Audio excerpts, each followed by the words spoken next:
Welcome back to the Declutter 360 podcast. I'm so glad you're here and that you've been joining me.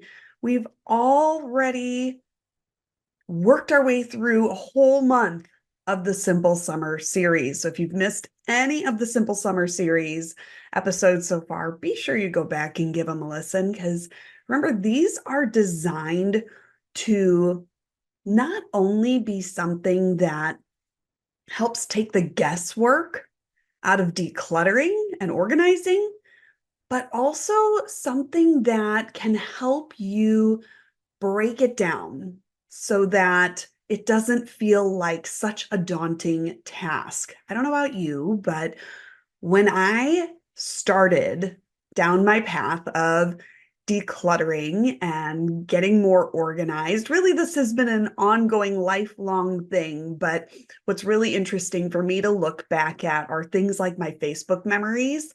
And I see a shift around 2012. So we're talking, a dozen years ago when I really started recognizing how the excess stuff had become clutter that really was disrupting the way I wanted to live. Okay, and that's what decluttering is all about. It's not just about getting rid of all of your things or about creating a simplified aesthetic just to have it, right? It's about getting yourself whittled down to having the things in your life, the literal things, the stuff that we are surrounded by day in and day out, getting that whittled down to the things that we truly want, need, love. And because you want, need, and love all of your stuff, you have an easier time managing all of the stuff in your life, right? It feels okay to then manage all that stuff. If you are still in a place in your life where it does not feel good to be managing all of the things in your life that you are managing, then it's probably a really good sign that you need to do some more decluttering.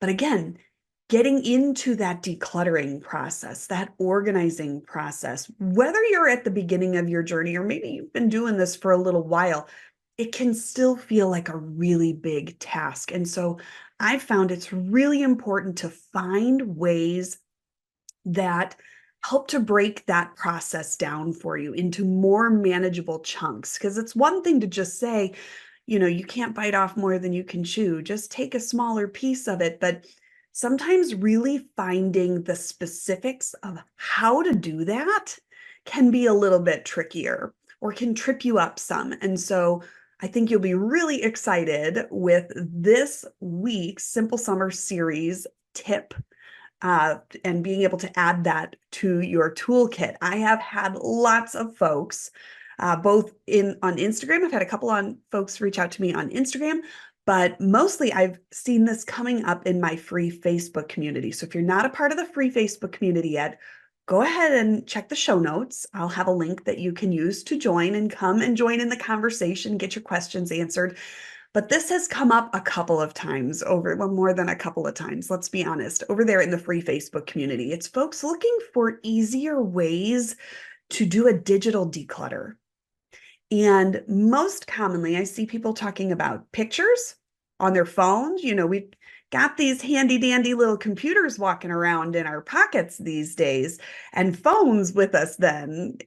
Hardly anybody that I know, unless you're a professional photographer, maybe you have just a passion for photography. Nobody else is carrying around a separate phone, right? This phone or separate camera. Your phone serves as your camera and it's with you everywhere you go. It becomes an extension of your being. But before you know it, you have 10,000, 15,000, 25,000, maybe even more pictures and videos and screenshots and just all kinds of things on your phone. So you can't even find what you're looking for. And maybe you start to try to declutter those photos, but you get stuck or you get burned out on doing it. And it just, it takes a really long time, or so we think. Same thing with your email inbox. I know that can bring a big debate about folks who leave tons and tons of unread emails in their email box. Then you have folks who make sure everything gets read, but maybe they're not deleting things. And so their email inbox is still very, very full. Or you have folks who are trying to delete things, trying to keep things cleaned out, but well, maybe I need to save that email. Maybe I need to save that email. And then still over time, your email inbox becomes full. And suddenly you're thinking, well, do I just need to get a new email? No, this is just like last week when we were talking about the boat rule, right? That one in, one out, or one in, three out, whatever it is that you want it to be.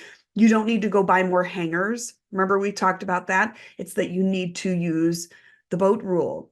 Same thing here. No, you don't need to go get another email address. You just need some digital decluttering help. So, this one tip that I'm going to share for you is something that I use for myself, and it has made a huge difference in my phone's storage capabilities because I'm able to clean out a lot of those old pictures, screenshots, photos, videos, whatever it is that I don't necessarily need or want anymore. It's just like the physical stuff in our lives.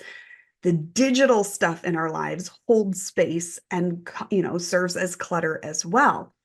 And then my email inbox, my email address I've had for almost 20 years. And so despite my best efforts, yes, my email, inbox has really, really gotten full, and I've had to start to do something about it. And I realized I was using this tip for all my photos and keeping my phone's memory freed up and clear so it can run more, quickly, but that I could employ that same tip in my email inbox. And that's been a game changer. So here we go. Here's the tip that I want to share with you. Okay. Whether you are using you're looking at your photos on your phone. Well, let's start with just talking about photos. Okay. So you can go into your photos. Did you know this? And do a search. And in that search, you can search certain dates.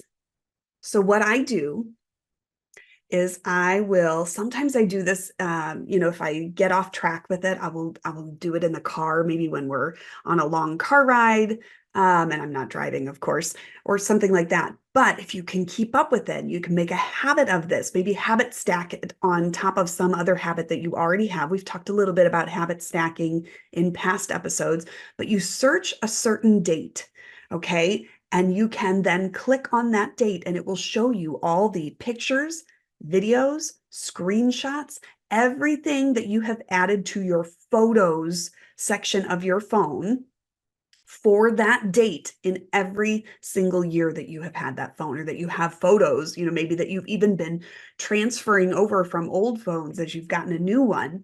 It'll show you everything from that date. So go into the search feature in your photos, search today's date.